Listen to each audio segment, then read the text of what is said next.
Corona को लेकर राज्य सरकार ने जारी किया नया आदेश। सार्वजनिक स्थलों पर नहीं लगेगी भीड़, जिला प्रशासन को मिला अतिरिक्त अधिकार। रोहतास में ऑनलाइन शॉपिंग कंपनी के एजेंट से अपराधियों ने की लूट की घटना को दिया अंजाम। 7 लाख से अधिक रुपए लूटे, मामले की जांच में जुटी पुलिस। सहरसा में पुलिस ने संदिग्ध हालात में महिला का शव किया बरामद। महिला के परिजनों ने पति पर लगाया आरोप। कटिहार में बेखौफ अपराधियों ने राजद नेता को मारी गोली लगने से राजद नेता की हुई मौत। मोटरसाइकिल सवार अपराधियों ने 1 दर्जन गोली चलाई।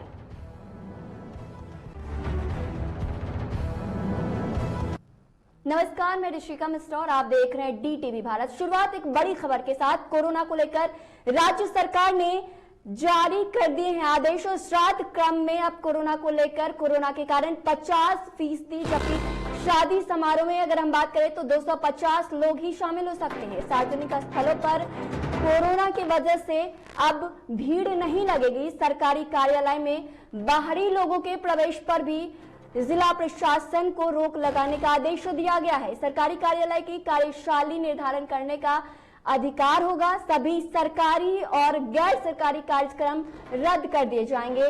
तो आपको बता दें कि बस और सार्वजनिक वाहन में भी 50% सवारी ही अब यात्रा कर सकेंगे। तो कोरोना को लेकर एक बड़ी खबर जो सामने आ रही है, राज्य सरकार ने दिशा निर्देश जारी कर दिया है। बस और सार्वजनिक वाहन में 50% सवारी ही अब यात्रा कर सकेंगे। सभी सरकारी और गैर सरकारी कार्यक्रम को रद्द कर दिया जाएगा। बस और सार्वजनिक वाहनों में 50% सवारी ही यात्रा कर सकेंगे। तो आपको बता दें कि कोरोना को लेकर राज्य सरकार ने एक खास दिशा निर्देश जारी कर दिया है। और श्राद्ध क्रम में कोरोना के कारण 50% लोग ही शामिल हो पाएंगे, जबकि शादी समारोह में 250 लोग शामिल हो सकेंगे। सार्वजनिक स्थलों पर भीड़ नहीं लगेगी।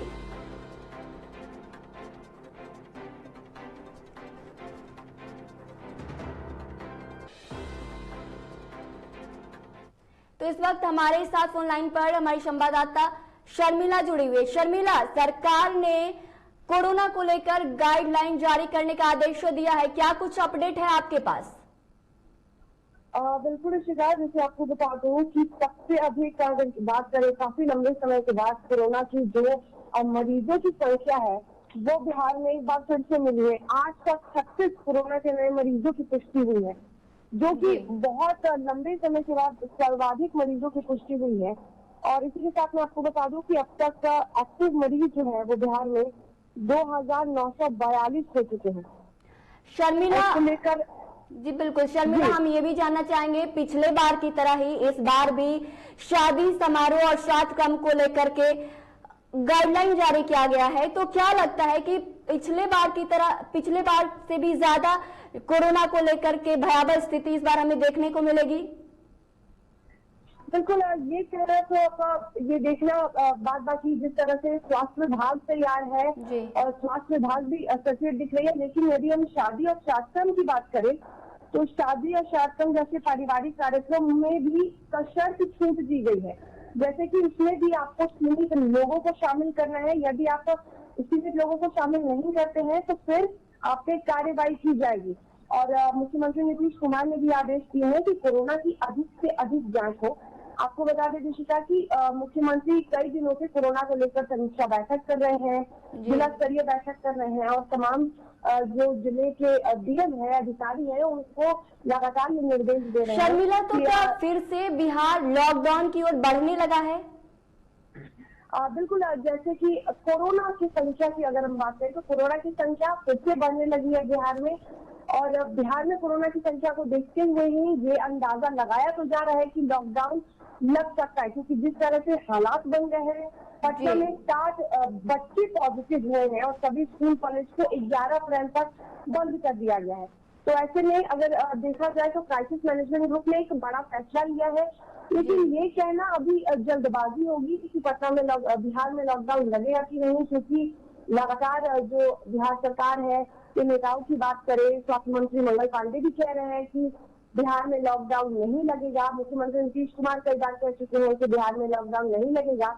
लेकिन जिस तरह कोरोना के आंकड़े बढ़ रहे हैं, कोरोना के आंकड़ों में लगातार उछाल देखा जा रहा है, तो ये कहना गलत नहीं होगा कि सरकार काफी सचेत भी है, लेकिन लॉकडाउन की जो बातें हैं वो फिलहाल कहीं होती नहीं दिख रही है, क्योंकि लगातार जो मंत्री है वो यही कह रहे हैं कि लॉकडाउन बिहार में नहीं लगने वाला है।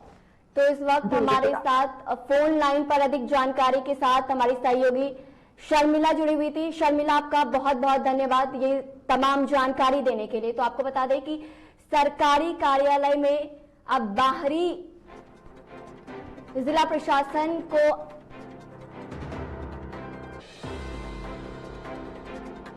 तो आपको बता दें कि कोरोना को लेकर राज्य सरकार ने दिशा निर्देश जारी करने का आदेश दिया है। श्राद्ध क्रम में अब 50%, जबकि शादी समारोह में 250 लोग ही शामिल हो सकेंगे। सार्वजनिक स्थलों पर अब भीड़ नहीं लगेगी। वहीं अगर हम सरकारी कार्यालय में बाहरी लोगों के प्रवेश की बात करें तो बाहरी लोगों को प्रवेश पर रोक लगा दी गई है। जिला प्रशासन को यह अतिरिक्त अधिकार दिया गया है। सरकारी कार्यालय की कार्यशैली भी निर्धारण करने का इसमें अधिकार होगा।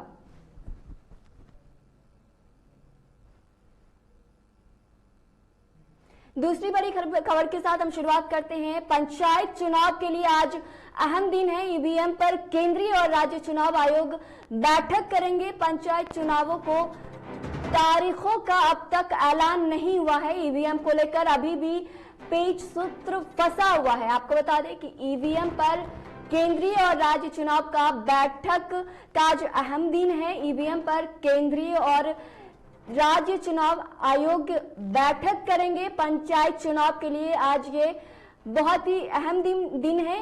ईवीएम को लेकर अभी भी पेच सूत्र फंसा हुआ है।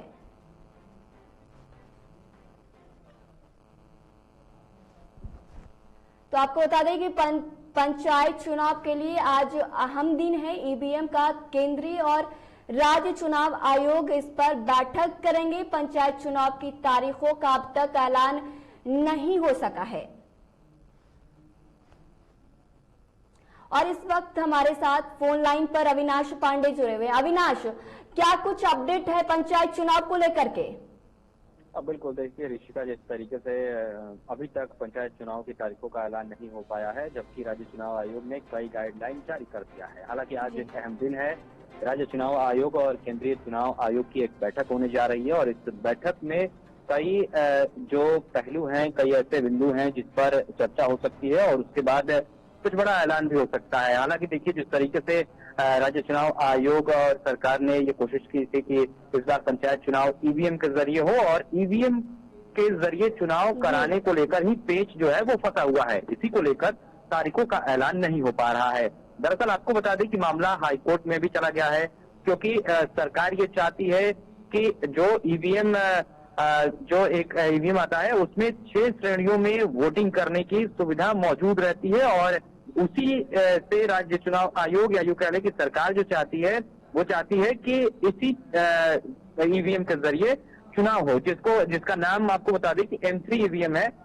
उसके जरिए चुनाव कराने की बात कही जा रही है और अब ये मामला जो है वो हाईकोर्ट में भी जा चुका है, जबकि हाईकोर्ट ने ये आदेश दिया है कि भारतीय निर्वाचन आयोग और राज्य निर्वाचन आयोग मिलजुल कर कोई बीच का रास्ता निकाले, कैसे चुनाव कराया जा सकता है इसको लेकर।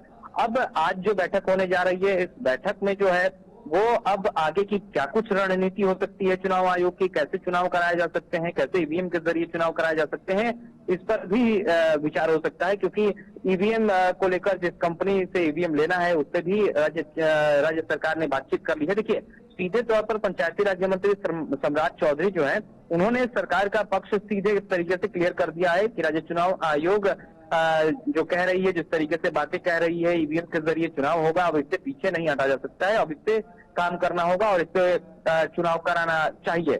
ऐसे में राज्य चुनाव आयोग और केंद्रीय चुनाव आयोग के लिए चुनौती ये है कि एक बड़ी संख्या में ईवीएम यहाँ पर यूज होंगे। उस बड़ी संख्या को कैसे मेंटेन किया जाए, कैसे इतने ईवीएम को यहाँ पर प्रोवाइड कराया जाए ताकि पंचायत चुनाव आसानी से कराया जा सकता है, वो एक बड़ा चैलेंज होगा। इसको लेकर ही पेच फंसा हुआ है। हालांकि 6 अप्रैल को जो आपको बता दें कि हाईकोर्ट में इस पर सुनवाई भी है कि किस तरीके से क्या कुछ होगा और इससे पहले ये बैठक काफी अहम है, क्योंकि राज्य चुनाव आयोग अपनी तरफ से क्या कुछ कहता है, हाईकोर्ट में भी अगर सुनवाई होती है तो ये देखिए बड़ा एक पेच जो फंसा हुआ है यहाँ पर, तारीखों को लेकर जिस तरीके से अभी अपडेट तो कोई नहीं है, क्योंकि तारीखों को लेकर जो पेज जो है वो बिल्कुल अविनाश, पंचायत चुनाव की जो तारीखें हैं अभी तक ऐलान नहीं हो पाया है। क्या लगता है कि ये तारीखें कब तक ऐलान हो पाएगा? देखिए, तारीखों के ऐलान की जहां तक बात कर लें, सूत्रों के हवाले से जो खबर निकलकर सामने आ रही है उसके अनुसार अप्रैल में ही तारीखों का ऐलान हो जाएगा और मई या जून तक जो पंचायत चुनाव है उसको खत्म कराने की बात सामने निकलकर आ रही है। हालांकि अभी तक किसी आधिकारिक पुष्टि नहीं हो पाई है, लेकिन देखिए जो पंचायती राज्य की समय सीमा है वो खत्म हो रही है और उसके खत्म होने से पहले चुनाव कराने की जो नियम है, जो व्यवस्था है वो है, और उसी में जो चुनाव आयोग है उसको इसका ध्यान रखते हुए चुनाव को कराने की एक बड़ी जिम्मेदारी भी है। हालांकि एक तरफ ईवीएम को लेकर जिस तरीके से खतरा दिख रहा है, जिस तरीके से ईवीएम की कमी को कह लें या ईवीएम को लेकर अभी तक जो रास्ता साफ नहीं हो पाया उसको लेकर जो पेच फंसा हुआ है, एक तो वो है। दूसरा जो ये है कि कोरोना एक बार फिर से तेजी से जो पैर पसार रहा है उस वजह से भी अब राज्य चुनाव आयोग और केंद्रीय चुनाव आयोग को कुछ अलग रणनीति बनानी होगी, क्योंकि देखिए अभी जो राज्य सरकार ने नया आदेश जारी किया है, स्कूल और कॉलेज के साथ साथ सभी शैक्षणिक संस्थानों को 11 अप्रैल तक के लिए बंद कर दिया गया है। साथ ही साथ कई ऐसे गाइडलाइन जारी किए गए हैं, कई ऐसे नए आदेश जारी किए गए हैं जिससे ये साफ समझ में आ रहा है कि कोरोना एक बार तेजी से पैर पसार रहा है और उसको लेकर सरकार पूरी तरीके से सजग है और सरकार अपने स्तर पर काम कर रही है। ऐसे में चुनाव आयोग के ऊपर भी एक बड़ी जिम्मेदारी है कि एक बार फिर से बिहार में कैसे पंचायत चुनाव कराया जाए जिसमें कोरोना का असर ज्यादा नहीं हो, कोरोना का ज्यादा फैलाव नहीं हो। हालांकि राज्य चुनाव आयोग और केंद्रीय चुनाव आयोग के पास एक पहले का जो विधानसभा चुनाव हुआ है तो वो एक रणनीति, वो एक सही तरीका है कि उस समय जिस तरीके से जो चुनाव आयोग है, जिस तरीके से विधानसभा चुनाव सही तरीके से कोरोना काल में ही कराया गया था, तो वो कहीं ना कहीं राज्य चुनाव आयोग और केंद्रीय चुनाव आयोग के पास वो सारे तरीके हैं कि कैसे कराया जाए। तो कोरोना को लेकर भी राज्य चुनाव आयोग और केंद्रीय चुनाव आयोग पूरी तरीके से अपनी रणनीति बना रही है। साथ ही साथ रणनीति ये चल रही है कि ईवीएम से जो चुनाव होने की बात है इसको कैसे कराया जाए, इसको लेकर क्या कुछ तैयारी की जाए। आज बैठक होने वाली है और इस बैठक में कहीं ना कहीं स्थितियां क्लियर हो जाएंगी। ऋषिका, तो इस वक्त हमारे साथ फोन लाइन पर अविनाश पांडे जुड़े हुए थे तमाम जानकारी के साथ। अविनाश, आपका बहुत बहुत धन्यवाद।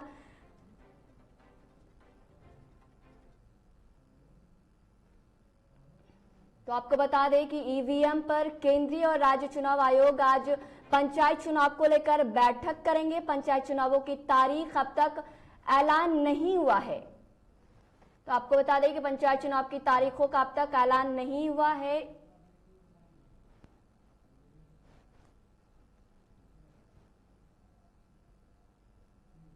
और एक और बड़ी खबर, राजद नेता की गोली मारकर कटिहार में हत्या कर दी गई है। निर्मला बबुना की अज्ञात अपराधियों ने हत्या की है। मामले की जांच में अब पुलिस जुटी हुई है। जिले के सलमारी थाना क्षेत्र में काली मंदिर के पास ये घटना घटी है। तो आपको बता दें कि राजद नेता की अज्ञात अपराधियों ने हत्या कर दी है गोली मारकर। राजद नेता निर्मला बबुना की अज्ञात अपराधियों ने हत्या कर दी है और इस मामले की जांच में अब पुलिस जुट गई है। तो आपको बता दें कि कटिहार से बड़ी खबर, जहां राजद नेता की गोली मारकर हत्या कर दी गई है। निर्मला बबुना की अज्ञात अपराधियों ने, जो राजद के नेता हैं, अज्ञात अपराधियों ने उनकी हत्या कर दी है। तो आपको बता दें कि बड़ी खबर, राजद नेता की गोली मारकर हत्या कर दी गई है। निर्मला बबुना की अज्ञात अपराधियों ने हत्या कर दी है। मामले की जांच में अब पुलिस जुट गई है। जिले के सलमारी थाना क्षेत्र में काली मंदिर के पास ये घटना घटी है, जहां बेखौफ अपराधियों ने राजद नेता की गोली मारकर हत्या कर दी गई है।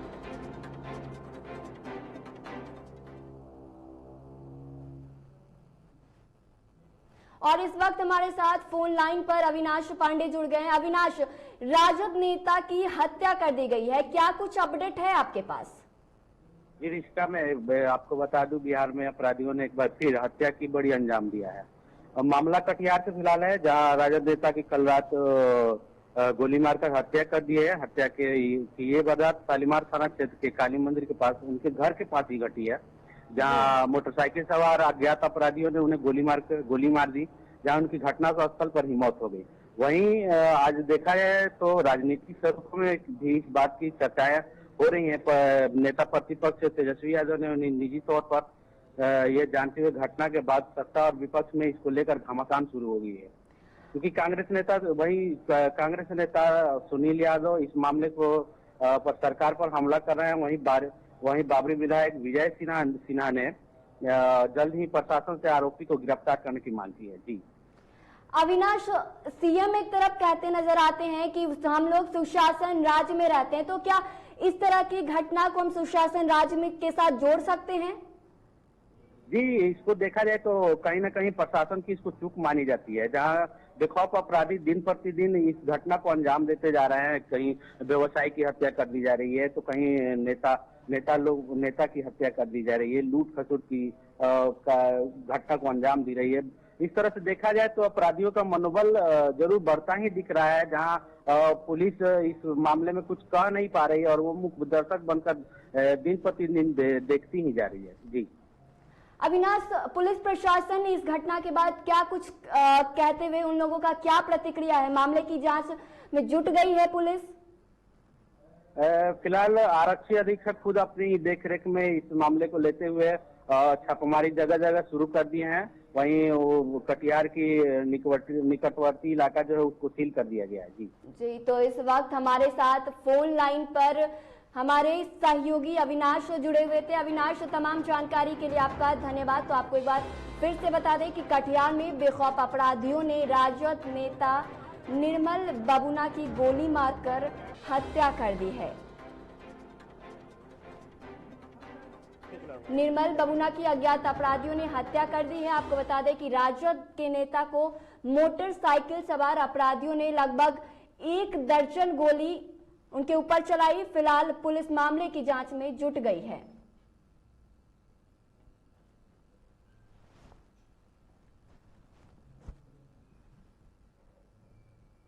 जानकारी मिला कि निर्मल बबुना जी की हत्या हो गई है और बहुत दुखद बात है कि बिहार में जिस तरह से आपराधिक घटना प्रत्येक दिन हो रही है, ये लगता है कि यहाँ पर अपराध की कारखाना हो चुका है। आज हम लोग कटिहार के तमाम लोग इस घटना का विरोध करते हैं और जो अपराध करने वाले लोग हैं और जो साजिश में हैं उसकी तुरंत गिरफ्तारी होनी चाहिए और कड़ी से कड़ी सजा मिलनी चाहिए। मुजफ्फरपुर के कांटी थाना क्षेत्र के किशन नगर पांडे टोला में जमीन विवाद में पड़ोसी ने किसान नीतीश्वर पांडे को गोली मारकर हत्या कर दी। बता दें कि गोली किसान के पीठ और कमर में लगी है, जिसके बाद गंभीर हालत में उन्हें एक निजी अस्पताल में भर्ती कराया गया। फिलहाल पुलिस मामले की जांच में जुट गई है। तो आपको बता दें कि जमीनी विवाद को लेकर के किसान की हत्या की गई है। पड़ोसियों ने किसान की हत्या की है और अब पुलिस मामले की जांच में जुट गई है। आपको बता दें कि गंभीर हालत में किसान को निजी अस्पताल में भर्ती कराया गया है और किसान को गोली कमर पर लगी है। तो आपको बता दें कि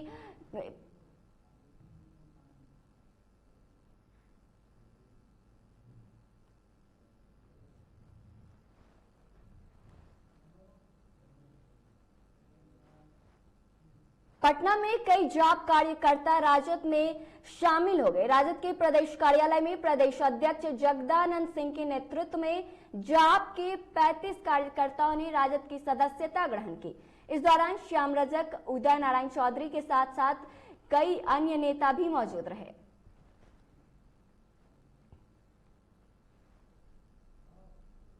उपेंद्र कुशवाहा जो अभी प्रदेश अध्यक्ष हैं, वो खुद लोक जनशक्ति पार्टी से भगाए हुए नेता हैं। वो क्या हमारे बारे में बोलेंगे? यहाँ पर जो कार्यक्रम हुआ उसमें माला पहनाने के लिए रोका गया। कोरोना है तो सबको कोरोना का नियम है, उसको पालन करना है।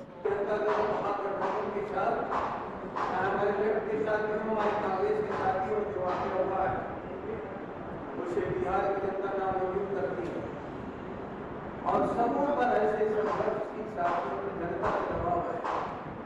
रोहतास जिले के डेहरी अनुमंडल क्षेत्र में ऑनलाइन शॉपिंग कंपनी के एजेंट से बाइक सवार अपराधियों ने 7,48,000 रुपए की लूट की घटना को अंजाम दिया। बता दें कि ऑनलाइन शॉपिंग करने वाले कंपनी के 2 कर्मी 7,48,000 रुपए कैश लेकर सासाराम जा रहे थे। इसी दौरान डेहरी के गोपी बिघा के पास 6 बाइक पर सवार 12 अपराधियों ने पहले तो उनके बाइक को जबरन रोका, फिर रॉड से उनके ऊपर हमला कर दिया। इसी दौरान अपराधियों ने इन दोनों कर्मियों से पैसे का बैग छीन लिया वहां से फरार हो गए, जिसके बाद पीड़ित दोनों कर्मियों ने इस वारदात की सूचना पुलिस को दी। फिलहाल पुलिस मामले की छानबीन में जुट गई है।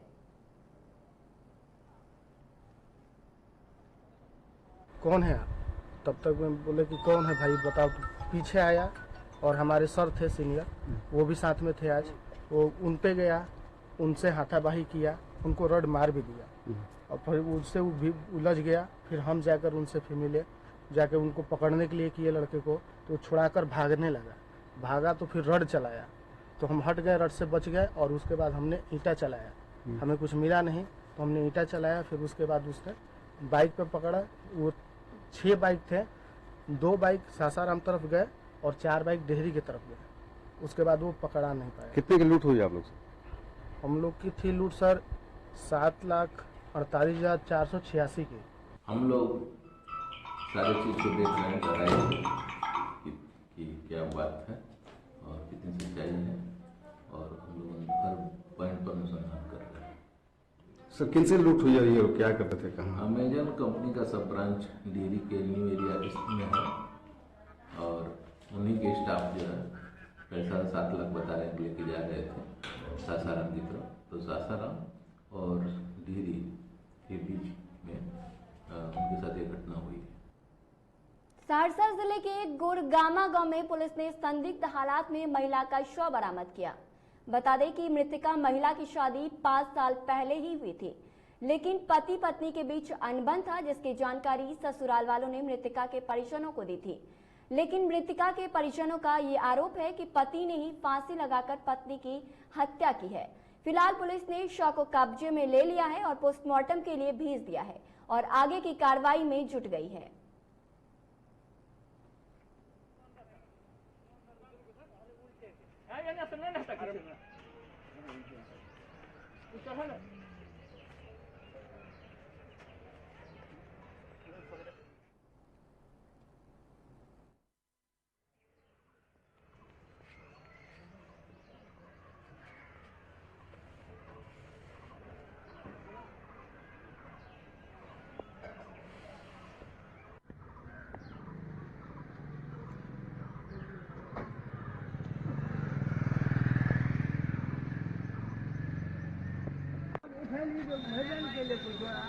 अरे ओकरा जे छै ना